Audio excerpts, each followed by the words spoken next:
Testing 1, 2, 3. Audio testing 1, 2, 3.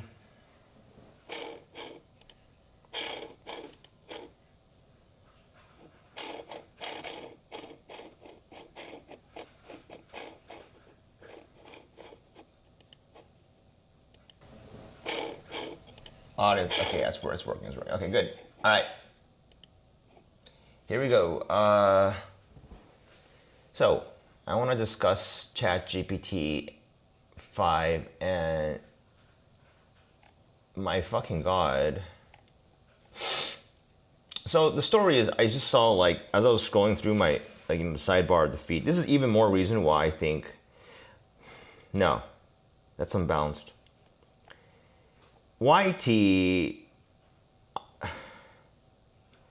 I hope they add a bit of a setting, like filter out bombastic videos that have no subs. I don't know. Like, they can do that. Google has enough AI tech to do this. But let's discuss what the problem here. Problem? I don't think it's a problem. It's interesting. I'll put it to you this way. It's just an interesting thing. I don't think there's a call to action here.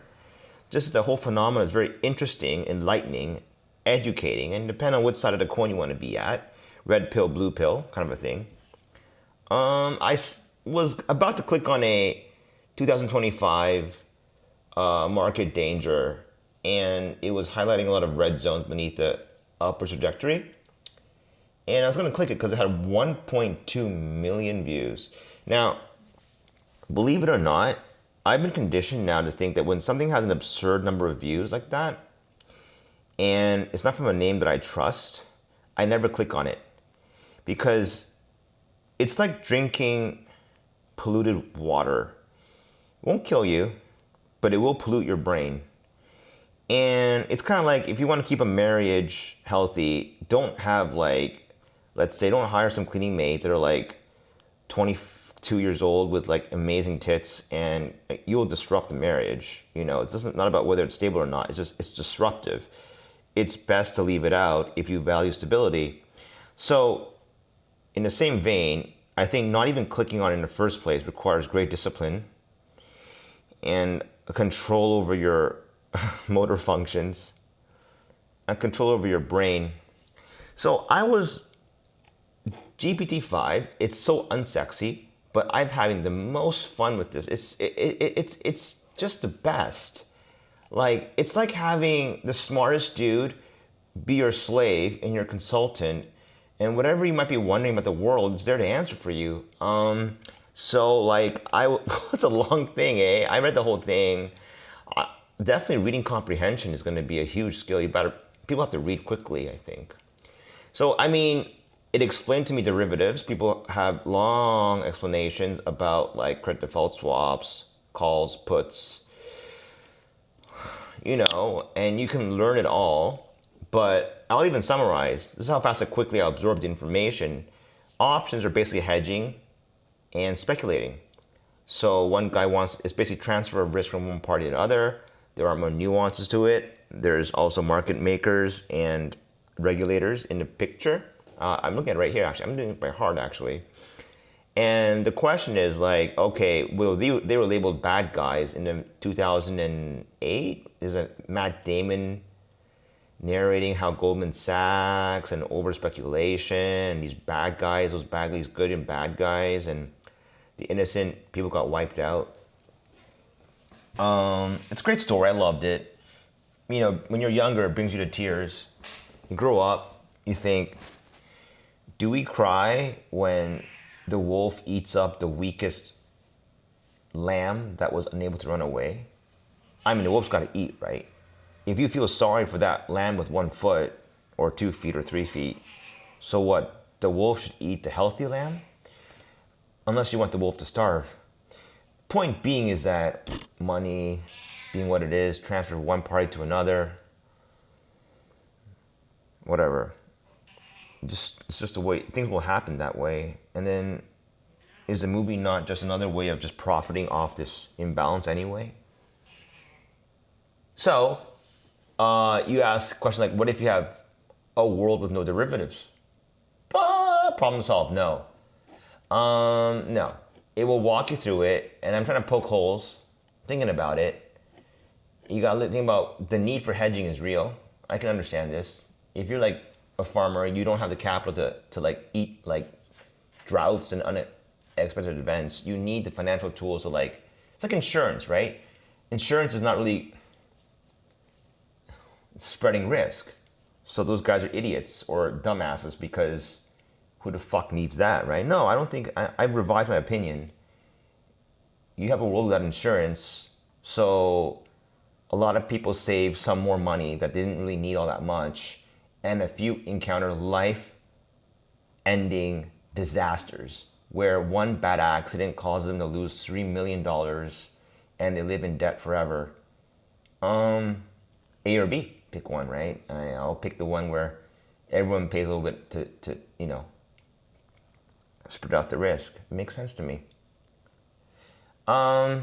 Speculators are bad people. Again, no. Apparently, this I've heard before. Speculators, those jerk-offs who like bet on stocks like Jordan in the movie Wolf of Wall Street, Jordan Belfort, they apparently provide liquidity in the market. They're the ones scooping up stocks in day trades. So it's like everyone's got their role and they want to call it an ecosystem. And if you just remove one part of the ecosystem, it gets imbalanced, and then until it just pops up again. So that's why you can't solve it. Although Wall Street too are portrayed as a problem, in a sense, you have to just keep an eye on the ecosystem, make sure it doesn't get too tipped over one way or the other. I think that's a consensus, the verdict on the whole thing. I think that's correct. And I'm trying to punch holes through it. I can't punch holes through it. I mean, like, the arguments this thing is making are sound. And you know what I think too? Because it has been said that chatgpt is used widely by, like, I'm sorry, it sounds like I'm being braggy, but smart people, honestly, and academics, people with higher education have a higher usage of GPT and will believe it and will make more use of it. And people with lower education do not. Don't trust it, think it's hoopola. So, and then you have to believe, but then you have to believe ChatGPT too about this. Let's say there was gross inaccuracies. This thing is just bullshit. You don't think some academic whistleblower would have called them out by now? It's a self-verifying system. What I've learned these days is that outlandish claims, attention, economy, it's real. Sometimes you want clarity. Sometimes you just want to be entertained, right? I like having clarity, knowing what it's about. Anyway, so the cool thing here I thought was really interesting was, like, they're talking about doom and gloom, market crashes, right? It'll explain to you exactly why. And the funniest thing is, I mean, you can do the search yourself. It's really interesting. Look at this academic forecast versus doom and gloom videos. I love it. It's pretty accurate. The green zone being evidence use, okay, it's kind of well balanced, I guess, but forecast style, tone, goals, okay. That's not the interesting. The interesting thought experiment is this one. Like, look, they compared the IMF, International Monetary Fund, I believe, right? You can investigate what they are later. Versus Dr. Doom, Marcus Holger, as inflation will soar. The collapse that it sounds like a tabloid. But I clicked on his videos. Look at that. Doubters will say, well, fake. Well, what? The links are gone? Yeah, they're there, right? You see? If you don't believe them, click on the video. There it is. Because the IMF is not there to win your attention in the attention economy. It's dry, boring, and girls with the tits don't go there. So that's why they're so filled with non-sexy people. But, as for when you're investing in stocks, do you use the IMF as a guideline, or do you use these guys as a guideline? When I first started, was using these guys as a guideline. Every day couldn't stop watching these doom and gloom videos. I couldn't stop watching. The person who can program, I was baited. Honestly, getting baited was pretty bad for me, and even during POE, it was quite the training regimen to play PoE and get baited by people selling builds to you all the time. All right, so why this is happening? Because they want views, right? Okay, everyone knows this, but when you dive deeper into it, it really fleshes out in your brain, you know? Like having a feel for it and having it like really reading it out loud, and that's education, isn't it? That's what education's about. So it's not about taking tests. That's the silly part of it. You know, I was talking to the AI saying like, isn't in a way, if I communicate with you more and more often, because the authors of the AI and the people who verify the information and give it credit where credit is due, that is what it is, right? A weighting, right? A lot of information in the world, right? How do you assign value to ones that are actually signals, and how do you devalue those that are noise? Who's in charge of that? They said partially the AI is, and partially there's people at OpenAI doing the weighting. And you think, oh well, I don't believe those fucking guys at AI.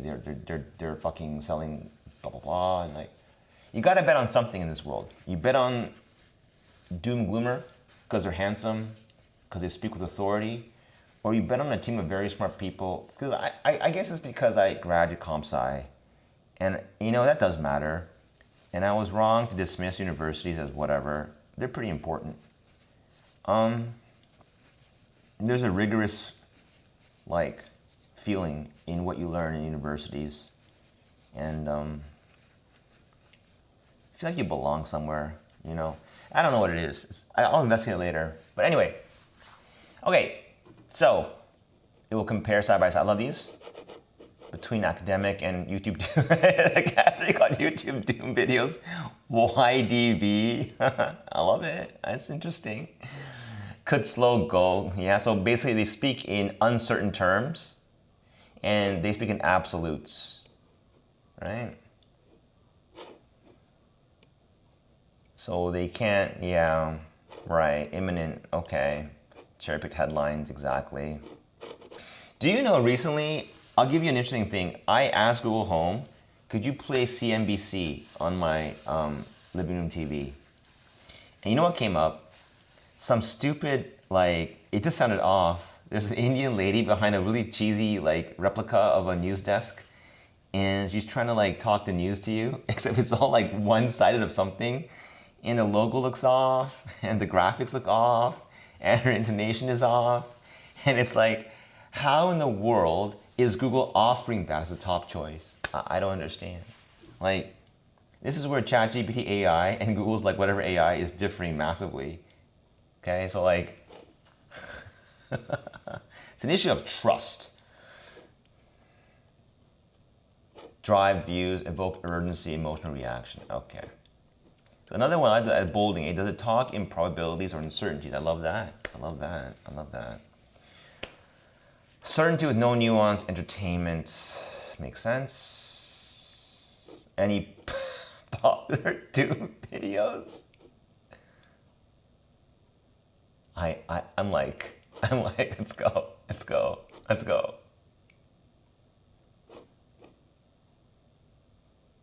Oh no. The market crash.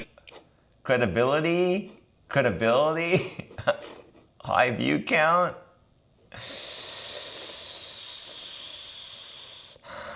Oh, is he doing crypto, Bitcoin? Ah, shit. I mean,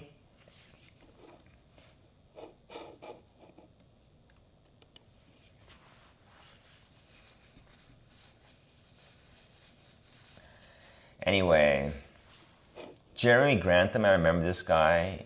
He looks very like credible because he predicted something, I don't know. He was saying this in 2020, 2021. I didn't invest my money back then because of him and other people. They influenced my thinking, and I regret it. But there was no ChatGPT back then, right? And no one really. I mean, if my dad had more respect for me, and maybe I would have listened to him. But anyway, so right. Exactly. That's what I thought. He has warned of bubbles before, and anchors a narrative. Jesus. They might contain kernels of truth, but they oversell certainty.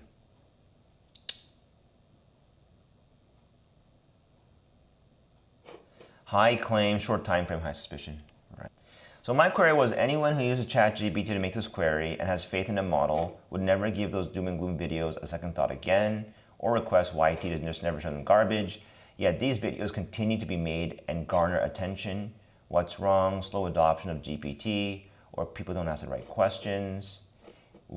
It's why does fear-driven content persist even we have better tools for you, right? So emotional brain versus rational brain.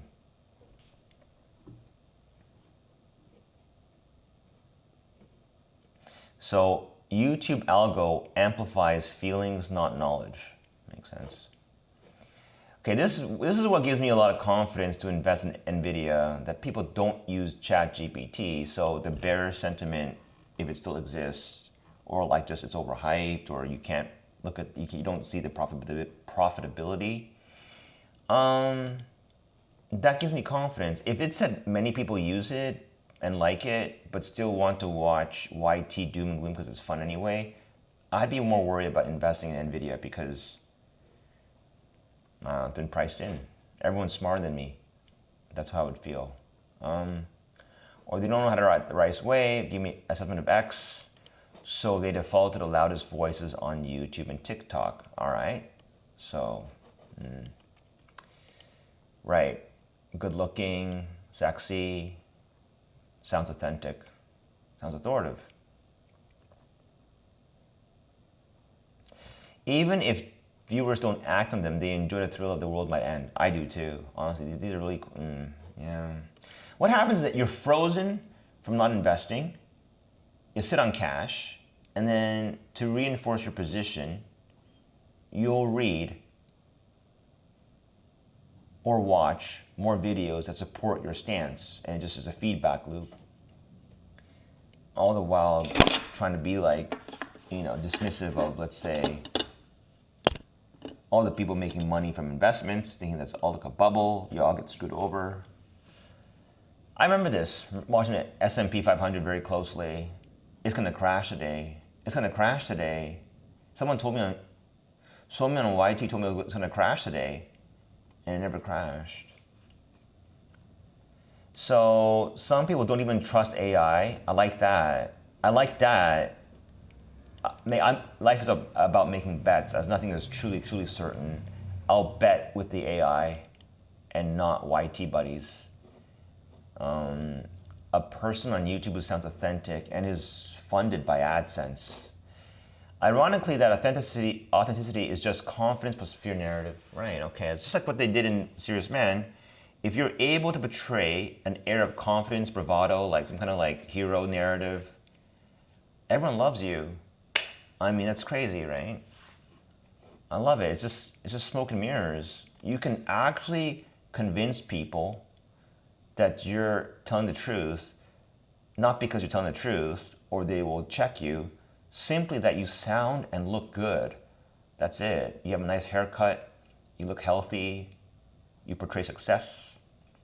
I remember watching this video back in 2010 of this old guy, and I thought, man, he has a nice house. He has like a nice, and then one day he fucked up his camera settings, and it was clear as day that that was not his house because the color temperature setting was wrong, and you could easily tell that his lighting on his face was more like a plain old house, like an apartment, and the whole back of it was just basically like, it's an overlay or something.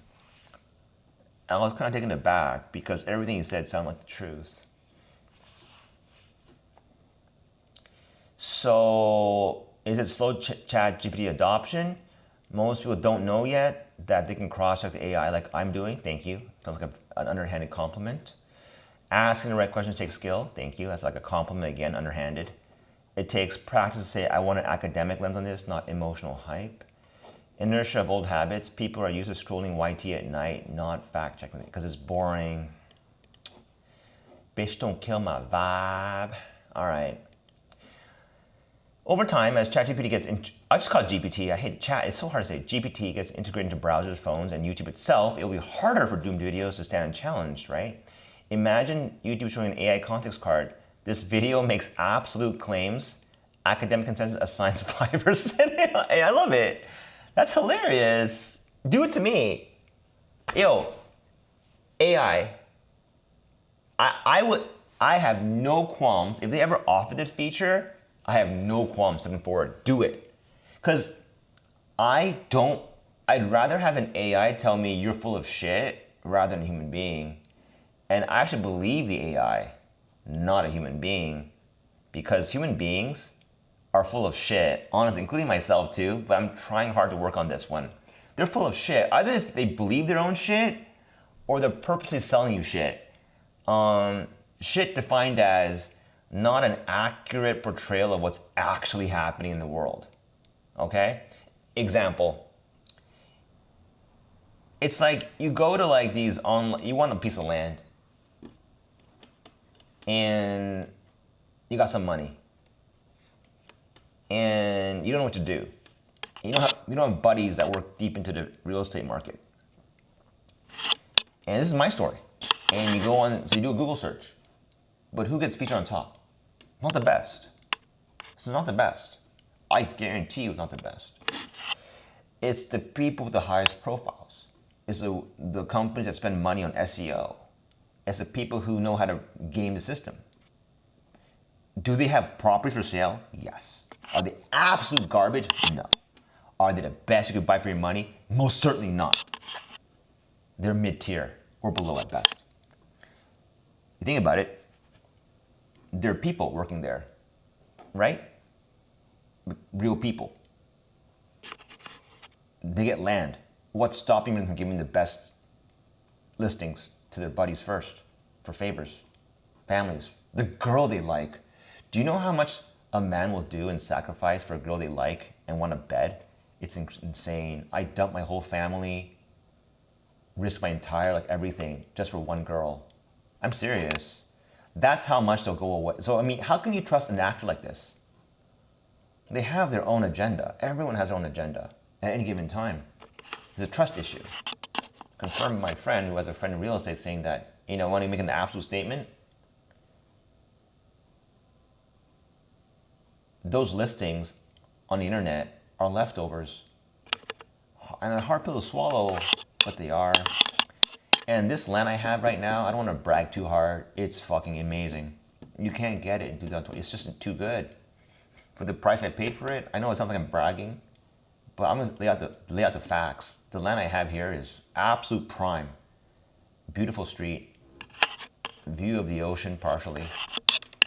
Quiet. Every neighbor is nice. I didn't clean up my house or trim the lawn for like 2 years. Nobody complained to me. There's no one confrontational here. It's quiet outside. It's beautiful. There's better places in the world for sure, but I can't complain, right? But you know who gave it to me? Buddy of a buddy. And he went through the system. I don't know how he did it. How a listing like this escaped my searching for half a year blows my mind. There was a seller out there. It was not just on the market fresh. It was there like at least 6 months when I bought it. So why didn't Google show it? Because the seller is an old lady who happened to have this land as farming land for the longest time. It was still farmland. And I'm supposing when she wanted to sell, she may not have signed up with the most bombastic real estate agency that has bombastic ads with girls on their websites that attract attention. They don't think that way, or they don't go that way. But does that lady have the best land I wanted? Yes. What was required? Someone with actual skill that cares about looking for land for you. In fact, that dude generated 3 great pieces of land I was unable to find myself. This goes to show money is not the only currency in the world. I know, big surprise. So are human connections. But we got to make sure these human connections, they're very fickle and they come and go, right? So, interesting, over time, as GPT gets in, okay, so it'll be harder for Doom videos to stay unchallenged. Imagine YouTube showing AI context card. right? So I read about this, right? So basically, this is the interesting thing. You have a doom video title. Market will crash this year. Sell your stocks immediately. AI context card saying crash probability is less than 5%. Credibility is very low. That's going to kill a lot of people's income. You won't do that. You can't. They can't do this. People want to send their kids to Harvard. This will kill it. People want to drive prestigious cars. This will kill their livelihood. They can't do this. It's basically an honest BS detector, right? For the time being, as long as OpenAI remains a faithful actor, right? It would kill. Exactly. So let's look at YT. YT revenue, cold facts, ads, views, and watch time. Okay. So you have look. My opinion, YT would never allow this, as if their ad revenue stems from views, which stems from compulsive viewing, a rational AI in plain sight would dry out the appeal rapidly and traffic would falter. So basically, this is YT's enemy. If you're YT and government says, we want to clamp down on clickbait, we've cooperated and have a contract with OpenAI, you are now forced to put an AI context card that verifies the validity. They've done this, by the way, for the extreme ones. Warning, this dude is affiliated with X. But what if, for these doom and gloom videos, you had this? Just imagine. I mean, it's like your daddy or mommy coming in and saying, hey, too much of that, too much of this, right? It's not good for you, right? Drink too much beer, doing too much beer. Yeah, so have some water, you know? Like, it's kind of hilarious. I don't know, like, people are very interesting. Fear, outrage, hype, outperform rational analysis. It's true. It's true. It's fun. Oh man, conflict of interest. Yeah. But what's more likely? I love that. It always gives you the bounce that, the likely outcome is. For PR reasons, regulatory reasons, exactly, I would think so too. You gotta keep under control. Soft way, it's better. Hard way is gonna be bad for people. Learn more, right, exactly.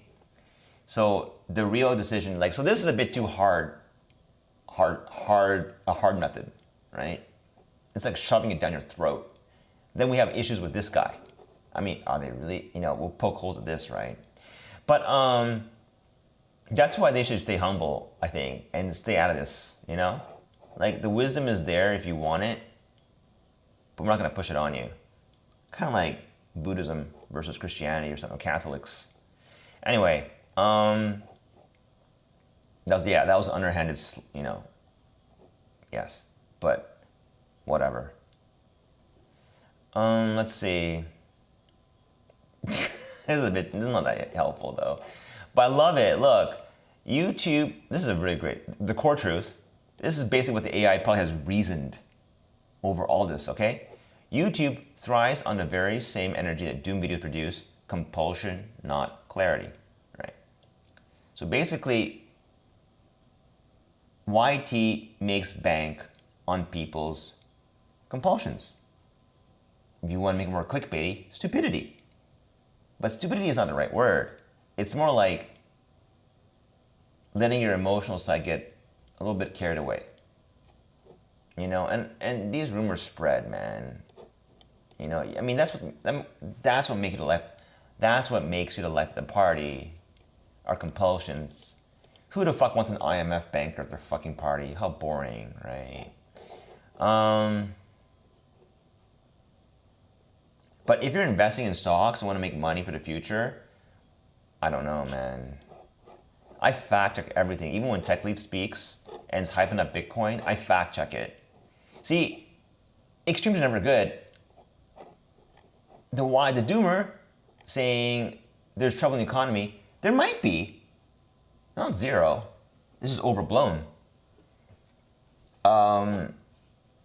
Tech Lead, I like this guy. He's entertaining to me. Says Bitcoin, big thing, AI is a bubble. I don't listen to the AI bubble thing. I have my own beliefs on this one. AI is not a bubble. I think Bitcoin's a fun play. Bitcoin is what I call, it feels like the the selling the FUD gun follower thing, like the moment it becomes mainstream or whatever, you might see a huge boom in the price. Even GPT is advising against that. At most 10% of your portfolio in Bitcoin alternative stuff. It's really risky. We don't know. The uncertainty is very high. But it did say though that because a lot of the like MetaPlanet is a very speculative stock that you can see huge runs because of the market dynamics. It also identified that it's a very low volume stock. And even this morning when I was trading for it, I learned about spreads. Like you see the sell buy table. It's confused me for years. 3 minutes with the AI, I have crystal clear understanding of the buy and sell table. It's so easy. Like all you need is a good teacher and that's it. Things become so easily understandable. You don't have to have the excuse, I don't understand it. There's no excuse. You just ask ChatGPT. It adapts to who you are and explains it exactly the way you want it. I don't know, what is there to complain about? I don't understand, like, I would be so proud if I had anything to do with the creation of Chat. I would be so proud. I want to remove the name Chat. Just GPT, I guess to make it more accessible to people. I guess GPT is too non-sexy or something, I don't know. But anyway, like I learned about the spread, high volume trading, like if the stock is heavily traded by institutions and retail participates, you can't get screwed over by market orders, right? Because there's too many people buying and selling. There's no room to screw people over. But when you have like a low volume trade, then yeah, you make a market order. If there's no one buying or selling, someone might screw you over. And you know what's crazy is that I think I'm more and more sure that games like PoE, they will teach you in a very hands-on way on what it's like to be in a market, the people that are in it, and the funny shenanigans that go on. And you get like a real-world practice on it. When you watch Mage Bloods like inflate to certain prices or decrease or whatever, it's fascinating because it is after all the game between people, right? Mispricing of items, usually when there's misinformation or overblown hype, let's say. How do you profit from this? And just have fun. You don't have to like take it so seriously. You can just get yourself ripped off if you want to. It's no, you don't lose anything in this game. It's video game money and everything. But it is quite educational, I would say. I would think Path of Exile is a healthy game to play. Minecraft is a very healthy game to play because they're creative. One's creative, the other one's very much a transactional, like trading type of thing where you do trade with real people. If you remove the trading element of Path of Exile, I think it loses a lot of its appeal. A lot of the fun part is who's lying, who's telling the truth, right? It's a liar game, basically, sometimes, right? Kind of. Or like you make bets on builds, people bluff and all that. It's just very funny and interesting.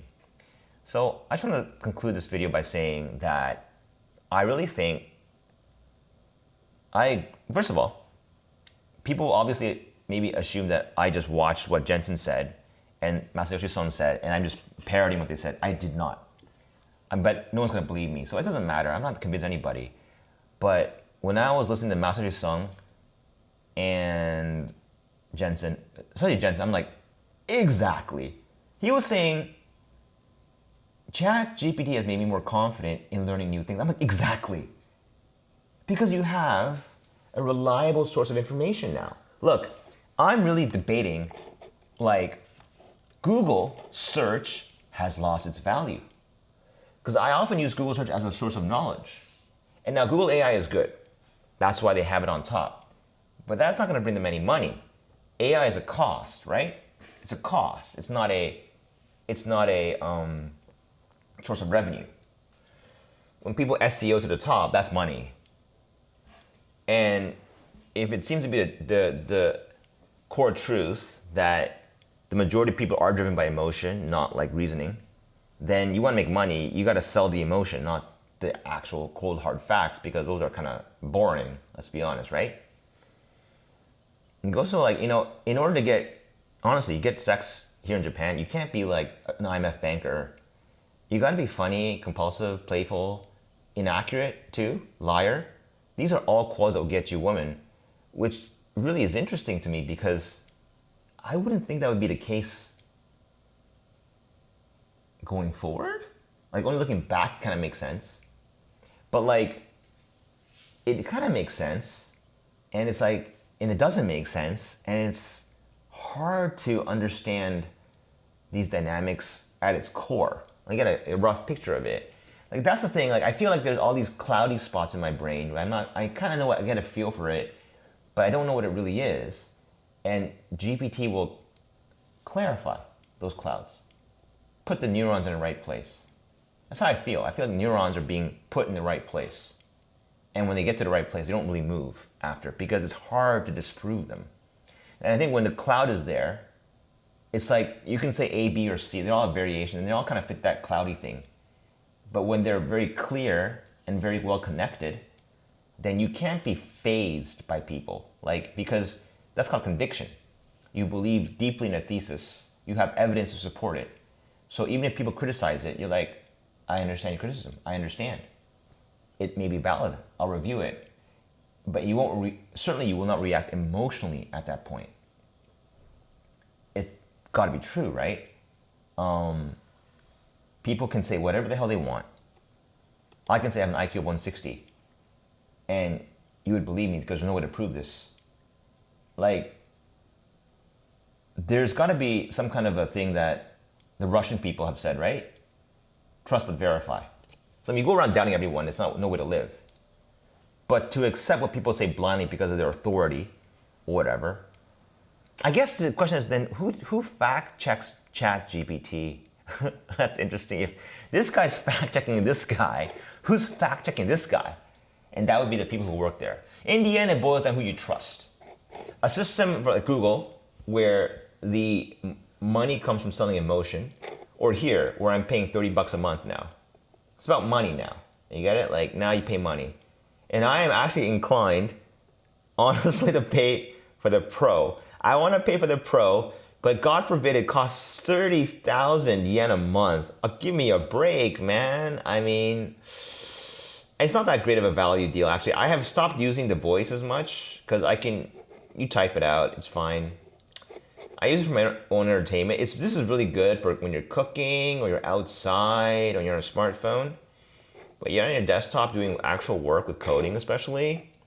Yeah, no. And I'll also point this out. I was not unsure. Like, Sam Altman came on a show recently.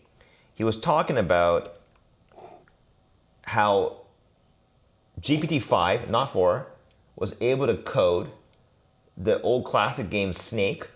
People who have Nokia phones will know this. On a TI calculator. It took him like a long, long time when he was a child to do it. Not debugging and figuring things out.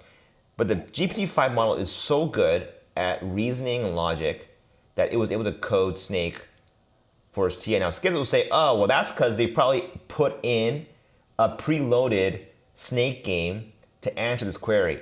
No, I don't think so. That would imply that Sam Altman's a liar or basically an overseller because that's easy. It's like a download, right? At that point, it's like a download. You say, I want a game on my TI-82 and the AI is just spitting out a preloaded thing. I don't think so. Why I have this conviction is, hey, if you want like the truth, you want what goes on in something, you just do it yourself and you'll understand, right? I mean, I'm a firm believer in if you want to learn like what something really is, you get down in the dirt and you dig. Like you get down you go to the miners. I mean, you go to the mining colonies and you mine, and then you'll understand. You know what I mean? Like, it's just the way it is. Where's the simulator? Here.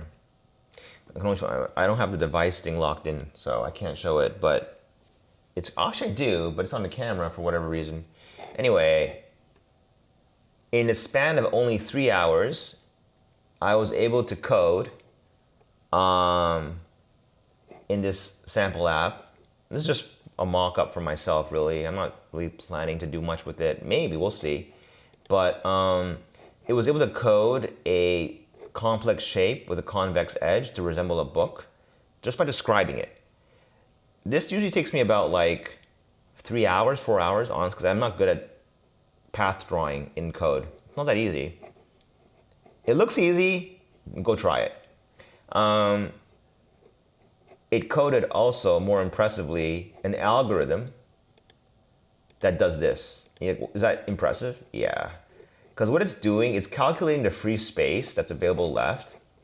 And if it finds it, it'll put it into free space. And if it can't find it, look, it will actually jump to the next page. That is amazing. I am blown away. And I just said I want an undo system. Look at this shit. What's going on? That's unbelievable. Okay? And I said, because I like the way where you don't want to have plus always bring up a menu. So add a drop-down box. Yeah, it could be different, it could be better. And you add like an object or like a chat. Okay, that's chat bubble. Fine. I mean, you add like frame of media. Okay, look, see, it figured out not enough space for the media. Next page, put it in. Oh my God, I don't know what to tell you. Like, it's unbelievable shit. And that's just the beginning.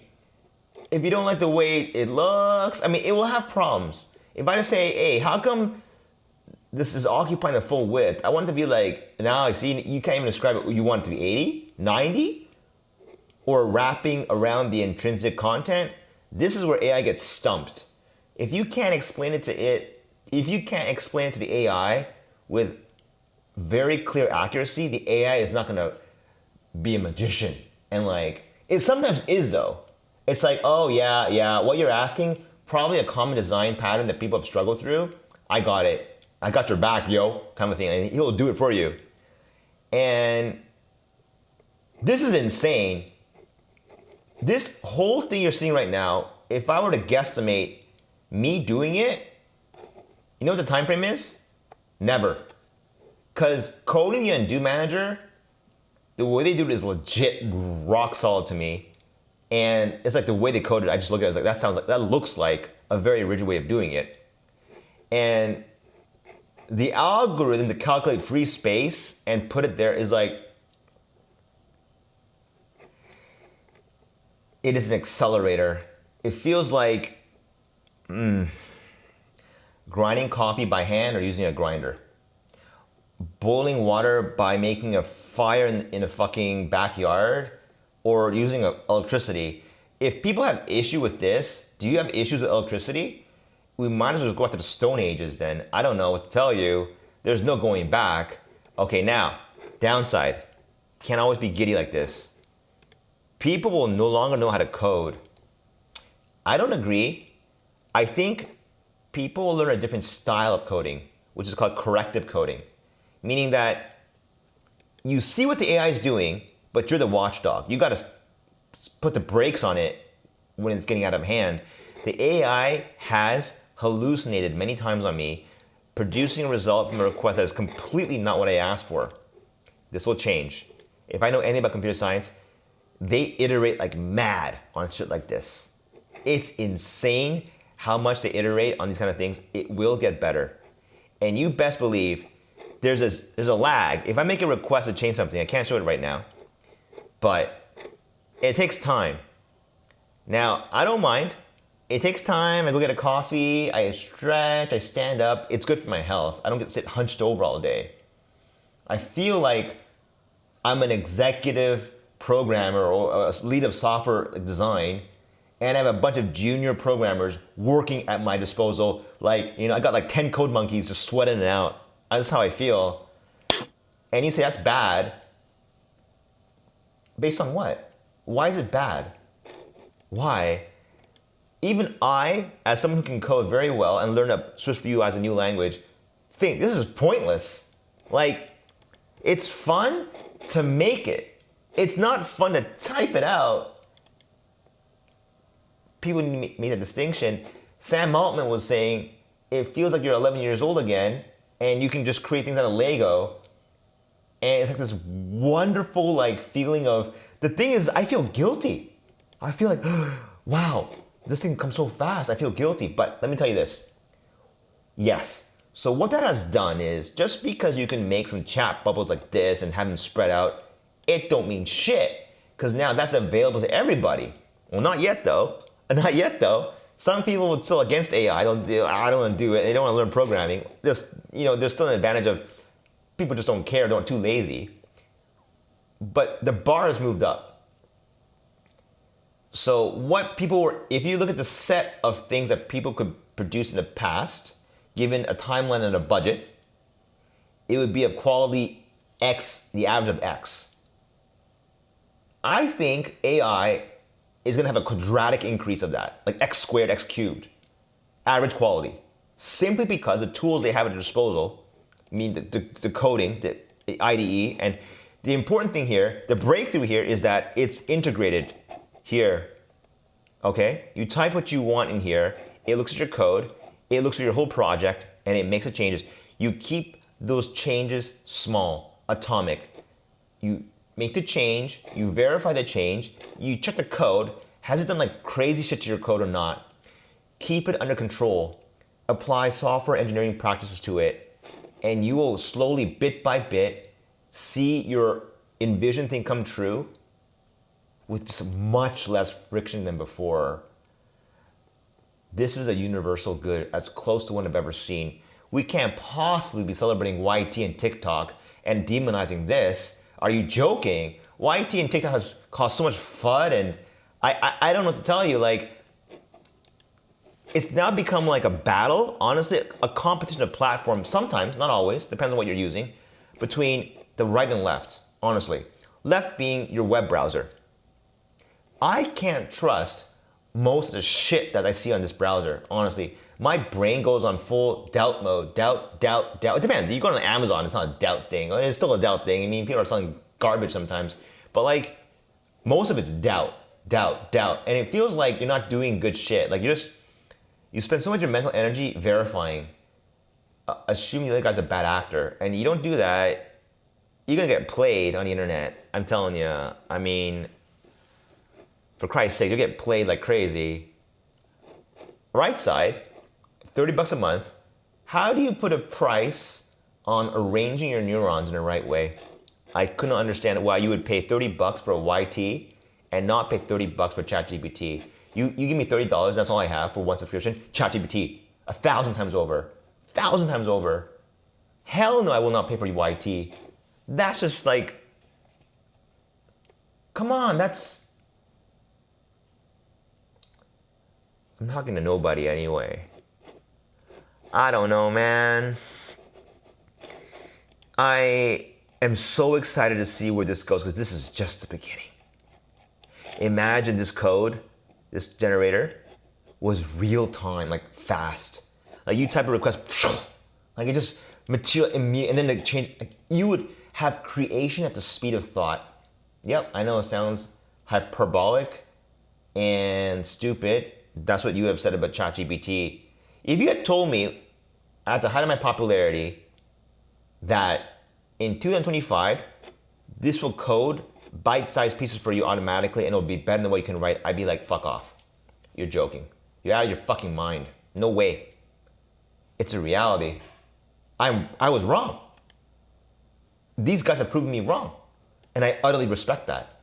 I have nothing but the utmost respect for the engineers at NVIDIA, their vision, that whoever came up with this fucking AI system, and the scalability that they had to go through. It doesn't come easy. It doesn't come overnight for sure. And the war on AI is completely justified. Whomever has the best models wins. And the worst part is it's a self-feedback network. The winner wins more. Because the more questions it gets, the more queries it gets, the better it gets. And that means it's like the outsized winner problem again. That there's not much candy left for number two. Number one just gets to eat most of the pie, if not everything. And you ask me, Apple could have contracted anybody for their integration with Xcode. Apple doesn't ever want to be seen as a second-rate loser. They pick GPT. What do you think Why do you think so? And if you believe someone else is better than GPT-5, why didn't you pick them? They should have picked Apple Intelligence. That's their own product. That would have signaled to the world, our Apple Intelligence is ready for prime time. They probably tried. But if Apple Intelligence is like literally 1,000 times worse at generating code, what's going to happen? ChatGPT is then used to produce apps for the Android or other platforms. And those platforms start thriving because better apps are emerging. And Apple developers are stuck with Xcode and can't develop these kind of next generation apps. It won't be good for them. They're under pressure because to keep their ecosystem alive, they need quality shit. So the fact that in Xcode 26, they chose, of all people, not even their own product, but they went with ChatGPT 5, signals to me smart people at Apple have ascertained that GPT-5 is by far the leading coding engine with AI. 5, not 4. Even Altman himself has said, I don't know about 4. Okay, 4 was fine, but 5 is just, especially with coding.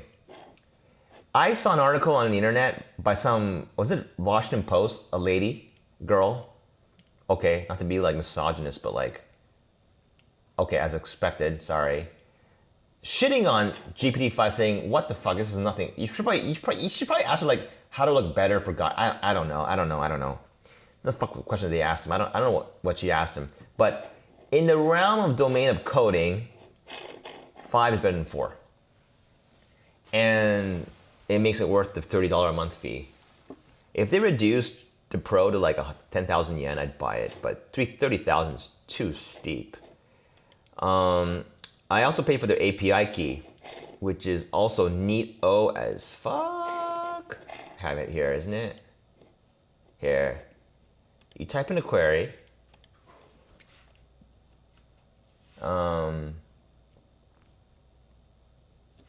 A pig smiling at you. Hit generate. Use an API key, which costs money. This is money, by the way. It's taking their resources. And it's a DALL-E engine developed and integrated with GPT-5 that is behind the scenes working. And I'm not sure if it'll ever come back. There it is! Is that cool? I don't know what to say. And by the way, Sora, S-O-R-A, that is their upcoming video generation algorithm, which you can test. I was blown away. I don't know what to tell you. This is magic. This is not a pre-made PNG. It just dig up anywhere. But a real algorithm generating this shit. It's so cute. I actually want to save the damn thing. And I will save it. It's so cute. かわいいね。ほんでかわいいじゃん。This is insane. I was billed 2 yen, by the way. It cost me 2 yen to produce this image for the developer. The question is, if you want this drawn, could you get it done for 2 yen? That's the question to ask yourself. How much do you value your time? Can I draw this in like, even if I value my time at like a paltry 500 yen per hour, it would still take me like 2-3 minutes to go on Google Images, find the right image, download it and everything. That's insane. I don't know what to tell you anymore. I think we should leave it here. This DALL-E is insane. It's not insane in the context of that's creepy, but more insane in the sense that what could you use it for? The possibilities are quite interesting, you know? Now, you might think you want to use it for like a game or something. It's going to be difficult because it actually has problems maintaining style between queries. The limitations of the AI are fascinating. They're not imposed by OpenAI, believe me. They're trying to break them. It's the way the AI model works. It has a problem doing that. So actually, I want to finish with a very interesting part. Some might say, this is so stupid. So wait, does that man go into his Xcode and say, make me a game where I'm killing people really rapidly with a machine gun and all that? No, because it's too vague. What machine gun? What does it look like? How do you hold it? When you fire, does it? The details, please. You don't define that. It's not gonna make assumptions for you. Hell no. I mean, here it is though. That's the interesting part is here it is. It's making assumptions it's gonna be pink, you know? So it makes a lot of assumptions on here. How the DALL-E algorithm works, I don't know. So they're fundamentally different. You can't type a program that's a game that will sell in the App Store. That's not gonna work because that's too difficult, I would say. So you will now understand when the AI can do something and what it can't, therein lies the value of humanity. See, it can draw any pig generically that looks good visually. But can it draw the right pig for your game? No, it can't. You have an existing game with a certain art style. Sometimes hard to grasp what that really is it? And you want the AI to consistently maintain that and give you a final product. Well, it can't do that. So that's where the people come in. So then what does it tell you? The people who maintain the consistent art style reject art for not adhering to the style. Those people are intelligent, are the real intelligent people. I mean, and the artists too, by the way, who can understand the style, look at someone else's work and say, okay, I'll draw in that style something else. And they fit like glue, those two images. You have consistency across. Galen was right. Consistency in your style, that's the hard part. That's the hard part to nail down. And that's the part that AI will not, you can't just type pig, horse, that, and then you expect to get like a game out of it because they will all look mismatched.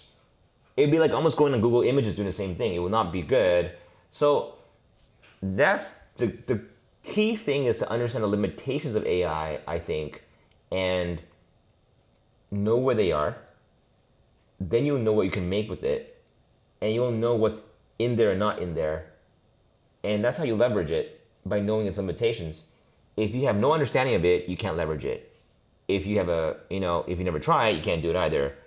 But by understanding what it can and can't do, how people fit in, it's very important, I think. One of the biggest skills I think you can go going forward. This is insane. But the thing is that it doesn't work here because it's a simulator, but the transcription software is the same, right? It was already back in 2014 that it was an AI model that could do speech recognition.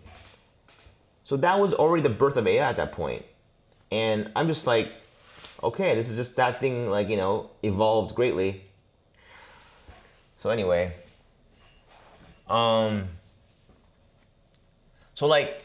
my friend Galen, he drew stuff like this, but you see the key thing is that the entire set is consistent. The AI cannot possibly do that. Maybe, I don't know. If you ask give me a set of sprites and you listed all of them at once, maybe, but I think what happens is computationally it's very expensive. It's very hard. The other interesting thing is that what causes the hallucinations, aberrations in the result? When the problem set is too big, it won't fit inside the matrix or whatever the hell it is. It's the calculations, right? It's parallel processing done at scale. When that doesn't fit, it starts to produce gibberish. So that's where humans come in. And to me, I feel that's exactly it. It's not about how the button's made. It's what you want made and describing it accurately and having it to be of human relevance to other people. That is what the human part, the role is. Now, how it's made, you used to spend 10 hours sometimes doing this stuff. This doesn't need to be glorified. This is just a communication medium between a human and a computer. Now you just describe it with natural language. Blown away.